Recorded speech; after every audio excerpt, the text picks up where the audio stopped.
Kita juga memiliki tubuh rohani. Nah, disinilah nanti tubuh rohani itu ada jiwa, ada ruh, atau tubuh halus. Atau kalau kita mau masuk sedikit tubuh cahaya. Dalam bahasa ilmu pengetahuan jamaah, ini namanya tubuh bioplasmik namanya. Tubuh energi, tubuh bioplasmik. Tubuh cahaya yang bisa terpencar kemana-mana dengan kecepatan 300.000 km per detik. Saya sering sampaikan ini, ya, cerita tentang Imam Lahfiul. Itu bukan cerita-cerita bahwa itu cerita-cerita bawang nih. Orang yang mampu mensucikan jiwanya, apalagi ada kehendak dari Allah, mendekati potensi tubuh halusnya, tubuh cahayanya, tubuh ar-ruhnya, yakin dia bisa dilihat di mana-mana. Itu merambat 300.000 km per detik. Saya biasa berikan contoh begini. Adakah yang percaya pada zamanan Rasulullah ketika saya bicara di sini bisa diterima di seluruh dunia? Disamakan saja penerima gelombang atau frekuensi pengirim di sini, kemudian di sana disamakan frekuensinya, nyambung itu, karena semua ini yang keluar ini hanya gelombang virtual namanya, tidak kelihatan dengan mata. Suara hanya gelombang virtual. Inilah dengan teknologi itu sebenarnya itu inspirasinya dari Quran itu. Luar biasa itu cahaya. Saya ini pengajar cahaya. Sekian abad yang lalu Quran sudah membedakan istilah nur dengan sinar. Bulan bercahaya, matahari bersinar. Kalau kita di ilmu pengetahuan hanya panjang gelombangnya, bahwa matahari itu ada cahayanya, ada sinarnya. Apa sinarnya? Ultraviolet. Itu bahaya sekali kalau tembus ke bumi. Nah, tembus itu kenapa tembus? Ulahnya manusia. Karena ozon yang diciptakan oleh Allah, ya, yang menghalangi itu ultraviolet turun sudah dibocor. Kenapa bocor? Ulahnya manusia di bumi. Ada Pak Muhammad di belakang, pengajar klimatologi juga. Sudah banyak bocor. Kenapa bocor? Penggunaan AC. Jadi maaf, yang menggunakan freon itu, parfum. Nah, itu jadi semua fluoroklorokarbon namanya, semua zat-zat di alam ini yang mengandung itu dia bisa membocorkan ozon. Apakah tidak bisa kita pakai? Bisa. Allah ini maha adil. Tapi saya biasa katakan kita melakukan kegiatan-kegiatan lain yang bisa mengeliminir ini. Ya. Kalau karbon dioksida itu berbahaya, kalau naik ke atas itu, ya kita tanam tanaman supaya diikat kembali. Tadi malam juga saya sampaikan Pak, minta tolong ke Pak Jalalo kita menggunakan bom untuk membom ikan. Yang pertama rusak terumbu karang. Itu luar biasa juga, kerusakan tiap hari berapa? Karena itu yang mengikat karbon itu sehingga tidak lepas ke atas. Sekarang kan terjadi namanya pemanasan bumi itu, pemanasan global. Karena karbon dioksida yang mestinya diikat oleh terumbu karang, diikat oleh tanaman, dirusak tanaman manusia, dirusak terumbu karang, lepaslah ke atmosfer. Itulah menjadi gas rumah kaca namanya, bersama dengan metan. Sama dengan itu mobilku nanti saya parkir di situ, kemudian masuk sinar matahari. Lama-kelamaan itu matahari kan tidak bisa keluar. Karena namanya dalam ilmu pengetahuan, matahari itu gelombang pendek. Makin pendek gelombangnya, itu misalnya sinar ronseng kan bisa tembus. Karena itu pendek gelombangnya. Nah, sinar matahari itu pendek. Tapi ketika dia tembus cahaya, tembus kaca kan dia bisa masuk. Berubah di dalam menjadi gelombang panjang, tidak bisa keluar. Makanya berputar, lama-kelamaan mobil saya panas. Begitulah bumi. Jadi yang menjadi gas itu penghalang pendinginan bumi adalah karbon dioksida. Allah sudah menciptakan tanaman untuk mengikat, dirusak tanaman. Ini renungan-renungan begini perlu disampaikan kepada masyarakat. Saya coba sekarang pendekatan spiritual untuk menghargai alam. Makanya Pak, saya tambah dimensi ketakwaan itu melalui 3. Saya bilang kalau 2 jadi dimiliki, bagus hubungan kita dengan Allah, bagus hubungan kita dengan manusia, tapi tidak bagus hubungan kita dengan alam, belum cukup untuk mencapai predikat ma'rifatullah, belum. 3 V ini. Jadi saya tambah 1, takwa dalam dimensi lingkungan. Karena ini, bagaimana kesadarannya? Semua yang duduk di sini berasal dari air. Waja'alna minal ma'i kulla syai'in hayyin. Seluruh yang hidup aku ciptakan dari air. Makanya saya bilang sifati air dan sikapi air. Ketika kita menghargai air, menghargai tanaman, pada hakikatnya kita menghargai diri kita. Hadirin sidang jamaah subuh yang insya Allah dimuliakan Allah. Jadi sebagai manusia biasa, Rasulullah memiliki ruh, memiliki jiwa, memiliki cahaya. Inilah cahaya yang dimiliki Rasulullah, tidak mampu kita untuk menyamai. Tetapi berpeluang kita untuk mendekat. Karena potensi itu ada semua dalam diri kita. Tadi malam kan saya sudah sampaikan. Dari mana cahaya itu? Dari tiupan ruh. Tsumma sawwahu wa nafakha fihi min ruhihi wa ja'ala lakum sam'a wal absara wal afida qalilan ma tashkurun. Allah juga menyampaikan qalilan ma tashkurun. Sedikit yang mensyukuri. Biasa saya katakan boleh jadi sedikit mensyukuri karena sedikit menyadari. Makanya saya dekati itu dari mana itu cahaya. Sebenarnya yang kita butuhkan ini berapa cahaya, berapa oksigen yang kita butuhkan. Saya hitung-hitung Pak. Saya hitung-hitung itu oksigen yang dibutuhkan dengan berdasarkan referensi dari kesehatan. Ya, udara ini yang kita hirup ini kan ini kayak tidak masuk akal. Dalam 1 menit itu 7 sampai 8 liter udara masuk ini. Satu kali bernapas. Tapi orang kesehatan yang bilang, orang kedokteran yang bilang ini. Akhirnya kita hitung, saya orang klimatologi. Udara yang masuk itu berapa komposisi oksigen? 21%. Berapa komposisi nitrogen? Namanya 78%. Nah kalau itu di oksigen itu dalam 1 hari ini saya coba-coba hitung 2.200 liter kita butuhkan. Pernahkah kita menghitung berapa harganya oksigen 1 liter? Nanti kita hitung setelah masuk rumah sakit. 25.000 1 liter itu. Jadi kalau diuangkan 2.200 liter per hari itu 55 juta. Tidak cukup gaji profesor untuk bayar Allah. Semuanya kita gratis. Wah ini gratis. Tapi kalau masuk rumah sakit dibayar. Nah di situ nanti dikaitkan dengan ayat. Wa in ta'uddu nikmatullah la tuhsuha.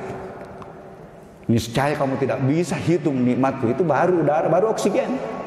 Saya hitung harga nitrogen itu baru 2 unsur itu 140 juta per hari satu orang.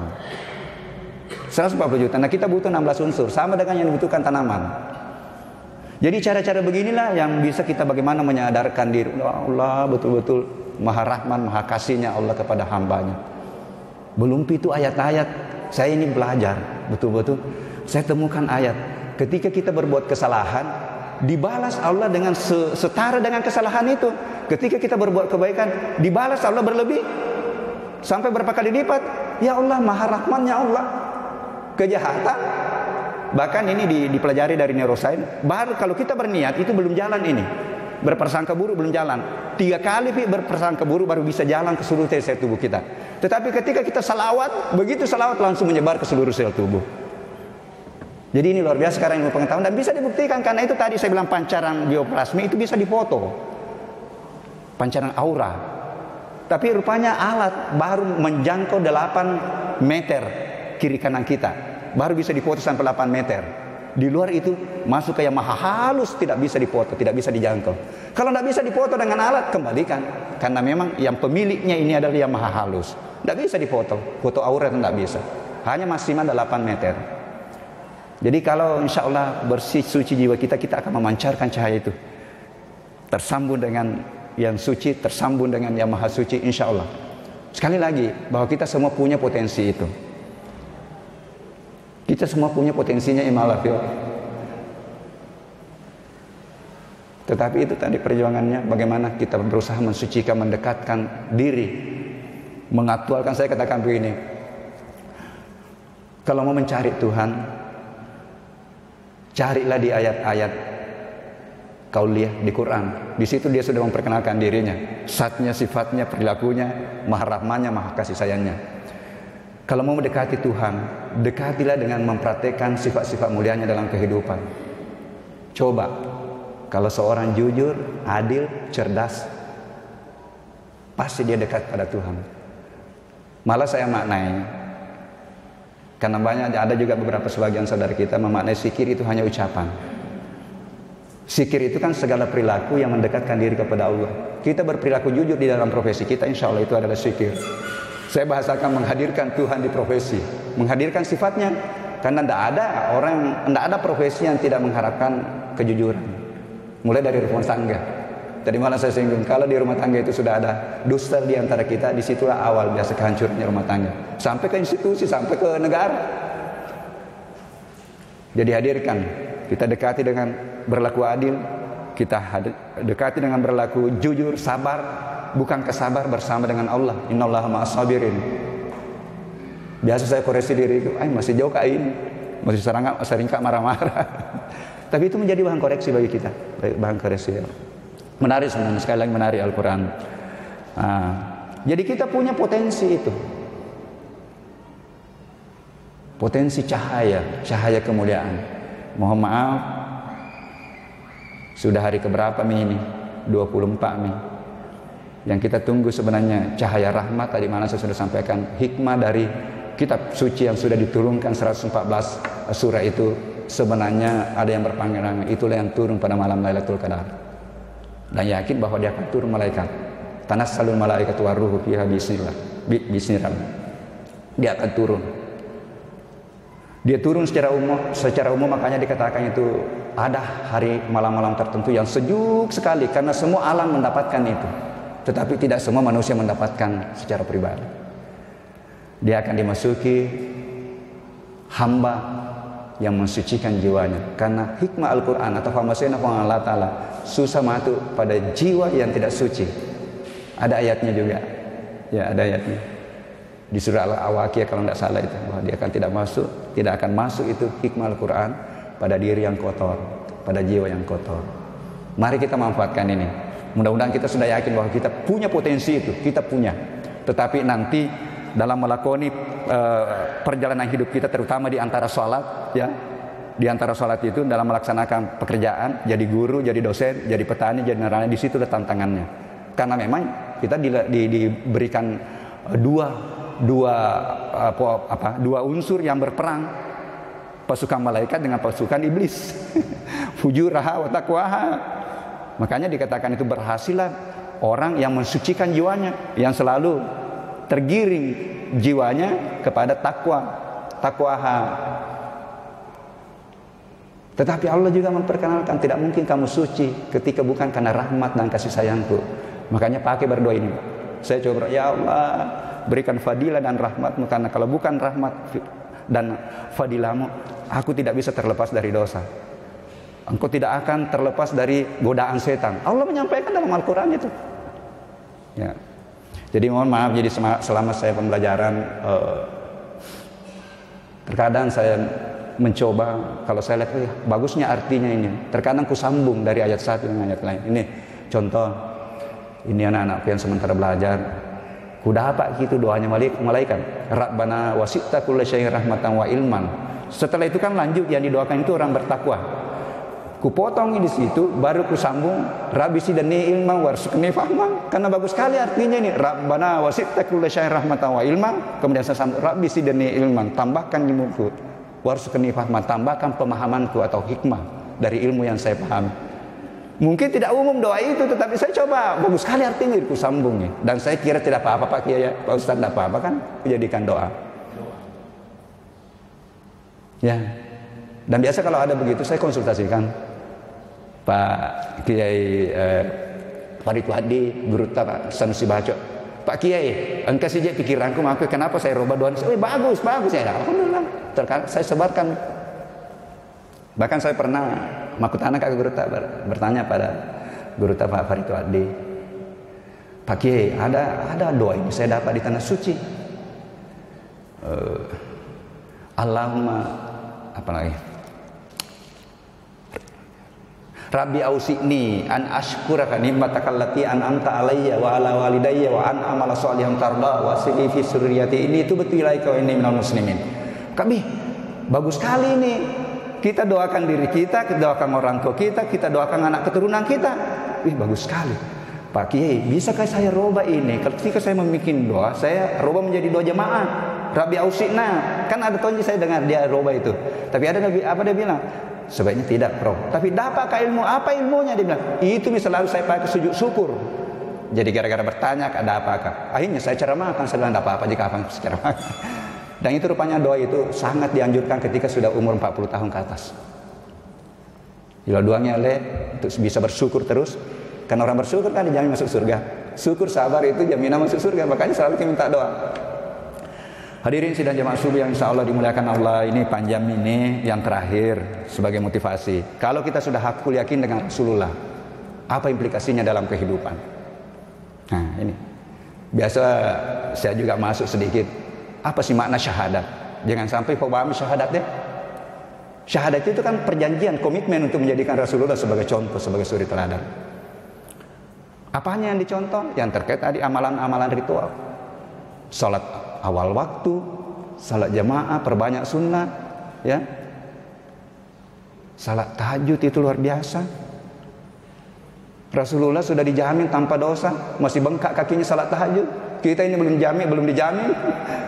Masih malas untuk salat tahajud. Dan satu-satunya salat sunnah yang langsung Allah menjanjikan ganjaran tahajud. Wa minal laili fatahajjad bihi nafilatan laka asa'an yab'atsaka rabbuka maqaman muda. Bangun di sebagian malam, aku akan memberikan posisi kemuliaan maqam muda. Lanjutkan doanya di ayat berikutnya. 80 Rabi adkhilni mudkhala sidqin wa akhrijni mukhraja sidqin waj'alni min ladunka sultanan nasira. Nur Adi-Hidayat, kalau kita praktekkan berpeluang kita dapatkan 4 kemuliaan. Kalau kita dimuliakan oleh Allah, insya Allah kita dimuliakan oleh makhluk, yakin. Yang berikutnya, ya, perbanyak salawat. Ini juga diungkap oleh ilmu pengetahuan. Dr. Asia Dahlan itu ungkapi, orang alumni kedokteran Unhas S1, dia bahas itu karena seluruh tubuh ini kan kabel-kabel listrik di sini. Kalau kita selawat katanya itu dia begitu kita baca, itu langsung menyebar ke seluruh tubuh. Makanya dipakai berobat. Karena rupanya stem cell yang membentuk tubuh itu yang berasal dari satu, ada yang memaknai bahwa itulah nurul.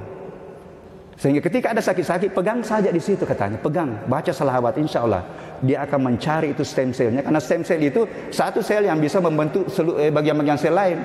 Jadi dia cari itu yang sakit, kemudian diganti dengan sel baru. Ini orang kedokteran yang sampaikan. Sudah banyak sekali terungkap. Dulu kita hanya yakin, tetapi tambah hakul yakin dengan ilmu pengetahuan.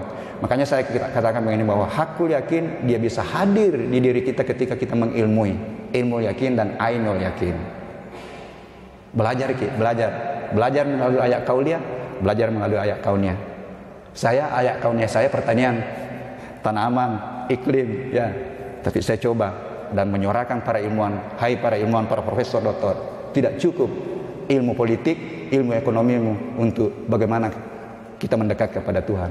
Maka saya sampaikan ke guru tak, mohon maaf Pak Kiai Nasaruddin Umar, saya maknai bahwa ilmu umum yang kita kaji semua adalah tarikah, perjalanan spiritual untuk menemukan Tuhan dan mendekat pada Tuhan.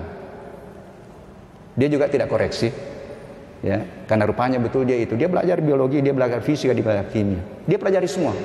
Karena definisi ulama rupanya di Al-Quran itu, ulama yang mempelajari ayat-ayat kauniyah dulu, baru dikatakan bahwa sesungguhnya ulama itu yang takut pada Allah. Jadi kalau ada ilmuwan tidak takut pada Allah, disanksikan ilmunya itu.